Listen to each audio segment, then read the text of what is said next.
So our first bit of new information yesterday were the valence electrons. Where are those found?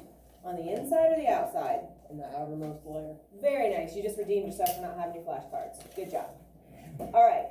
These electrons are very important because they're the ones that are going to interact with other atoms. So they're the ones that are going to be responsible for how things bond, how things combine, how new compounds get formed, and all that important stuff. All right. Something that gets a little confusing sometimes, if we ignore these transition metals, these little short stacks, there's 10 of them, 10 groups, 1, 2, 3, 4, 5, 6, 7, 8, 9, 10. We ignore those and just look at the tall groups. That's a little bit rude, but it is what it is. You have group 1, group 2, group 3, group 4, group 5, group 6, group 7, and then valence group 8. So if I say valence groups, you are going to automatically start thinking, I'm ignoring these short groups in the middle because they are not predictable. It's not that they're not important. It's not that they are not involved in a lot of activity, because they are. They are all around us. There's a bunch of them here, obviously, so it's not like we're saying they're not important, but they are not predictable. Physical science is an introduction to a lot of topics. We cannot use all of these, like some of the more difficult topics, when we're just looking at an introduction. So we would have to be given more information, and a few times, and a few things we will, like I'll tell you, oh, they give 2 away, or they give 3 electrons away. That information will be given if you need it. But in general, we're going to ignore them. So the confusing part comes because there's a total of 18 groups here. And you can see that in this table, right? You have group 1 all the way to group 18. You have periods 1 starting at hydrogen all the way down to helium. If you guys would get your periodic tables out, we are going to use those today. So if you get those, that would be good. And you'll notice on your periodic table, I have the periods written for you on the side. Actually, on both sides. So like 1, 2, 3, 4, 5, 6, 7. I have the groups. Well, actually, the groups are typed. So if you'll take a look at yours, you'll see how they're typed. 1, 2, 3, 4, 5, 6, 7, 8, 9, 10, 11, 12, 13, 14, all the way to 18. At the very top, at the top of the tall columns, you're going to see, in my handwriting, circled, the valence groups identified. So you'll see 1, 2, and then it goes 3, 4, 5, 6, 7, 8. Let me pull up. Oh, let's see. Oh, might have to do it from the other. Let me do it from up here real quick. I just want to be able to kind of go back and forth.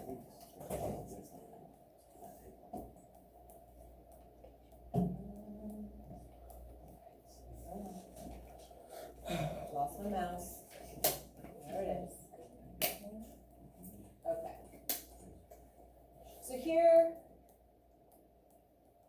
is my periodic table. Right? And so you're going to color code yours here in just a minute. But you'll see the valence groups. 1, 2, and then 13 minus, and I know it's a little fuzzy, minus these 10 gives you valence group 3. 14 minus these 10 give you valence group 4. 15 minus these 10 give you 5. 16 minus these 10, 6. 17 minus those 10 give you 7. And that's where these numbers come from.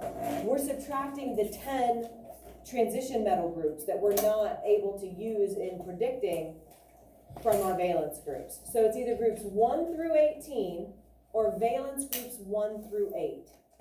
And I know that that can be a little confusing, and so I just wanted to kind of like go back and be very clear about it to start things off this morning. And I see a few of you kind of nodding your head like, okay, like that makes a little bit more sense than it did yesterday. Hopefully that's what those nods mean and you're not just like catching yourself and falling asleep. Let's look back at this. So we also said that you are adding electrons in the outer level one at a time. So This one has 1 at the outer level, this one has 2, this one has 3, this one has 4, 5, 6, 7, and 8. And then when you get to 8, you have to stop, it's full, so you drop back down to the next level, and you start over with 1. Okay, so you have this level, you put electrons in until it fills up with 8. Once it has 8, then you need to go to the next level. Once you fill it up with 8, you have to go to the next level. So every time you start back over, you're starting with 1. Does that make sense? You guys following that? Okay. The only one that's a little different is, let me find the slide that I want. Maybe it's back here. There we go. The only one that's different is hydrogen and helium. If we ignore this outer circle, hydrogen and helium would have their nucleus, and then helium has 2 electrons, okay? This level is so small, it can only hold 2. And since it can only hold 2, when it has 2, it's full. Emily, you with me? Okay.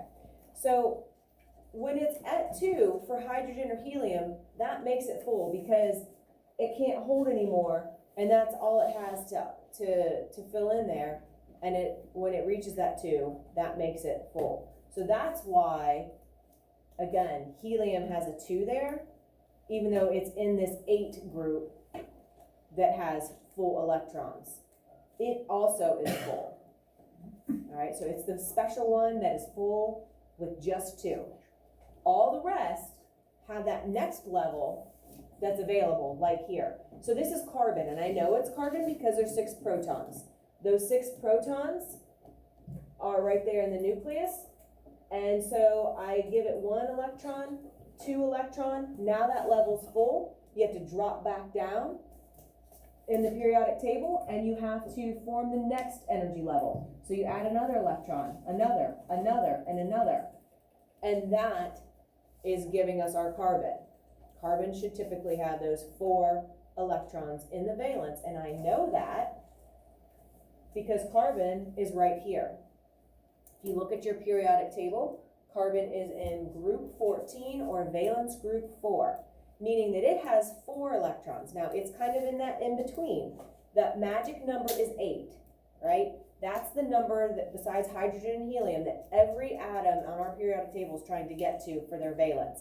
They want to reach that 8.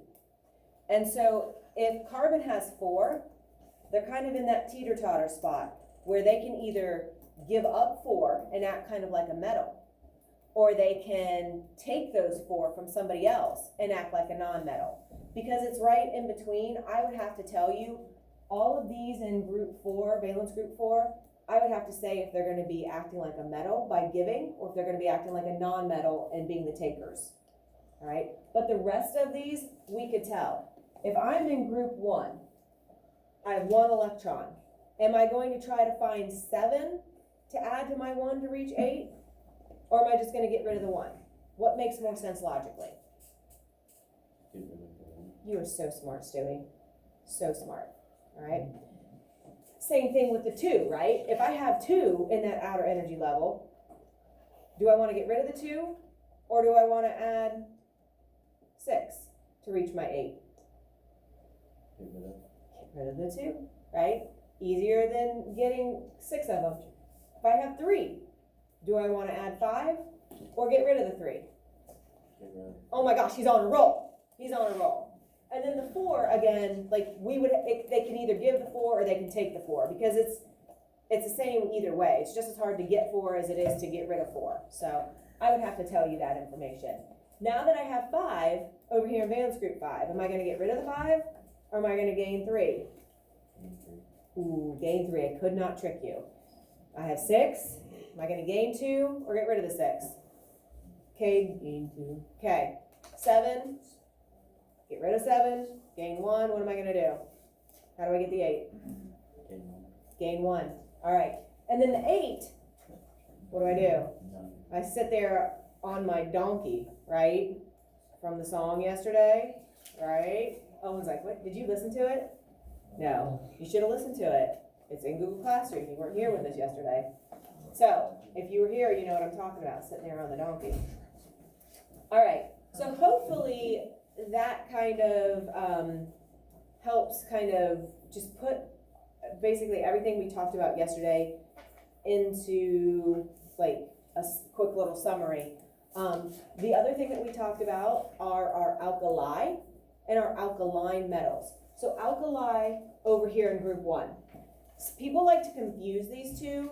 One way, and I write it down so I don't forget to remind you, somebody's told me that the alkali word, let me get to that screen, the alkali, the I at the end kind of reminds them of like a number 1. So they're group 1. Alkali looks like a number 1, they're group 1.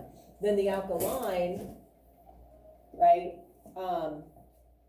Obviously nothing looks like number 1 there. So sometimes people have told me that's how they remember. The other thing is that if you look at the alkali in the alphabet, I comes before N, and so the group alkali comes before the alkaline. So I think that's, yeah. Those are 2 ways that people in the past have told me they've tried to remember these, because it is easy to forget, like, or to mix them up. So alkali is the first one, it's the shorter word, it has the I at the end, and so it comes first in the group, or in, you know, in the chart, just like it comes first in the alphabet. If you look at the I versus the N. Okay. We also talked about our halogens. Those were a special group. That is group 17 or valence group 7. They're special because they're super reactive nonmetals, and they're going to be the ones that take that 1 electron. And then valence group 18, they're the inert gases. They're the ones that sit there on their donkeys, because they don't do anything. Inert means resisting that change. And so you are going to need to know alkali, alkaline, halogen, and noble gases. Like, you'll definitely need to know like those main characteristics. Okay. If I say I'm a noble gas in period 2, like, you would need to know that you need to look in group 18 or valence group 8 and then period 2 and to find the element that's found there. Okay. All right. What I'd like you to do is you are going to get your periodic table out, and you are going to do a little coloring today. All right, here's what's important. You're going to need 7 colors. So you can use a mixture of pen, a mixture of highlighter, a mixture of colored pencil. I do not want you using marker, because marker will bleed through and be too heavy. Notice how I just outlined the column. You cannot color these in because you won't be able to read the numbers, and we need those atomic numbers and atomic masses. So just highlight, like, by coloring the column, like outline the column. That's it. Also, you're going to need to pick colors for the valence electrons, like I did mine in green. Your colors do not have to match mine. All right, but you are going to need 7 unique colors, a mixture of crayons, colored pencils, pens, or highlighters. But who was that? That was a couple of people. Oh, recycling, gotcha. Because you're going to need to make a key. Your valence electrons are going to be colored. Your alkali, alkaline, halogens, noble gases, groups 1 through 18, and periods off to the side.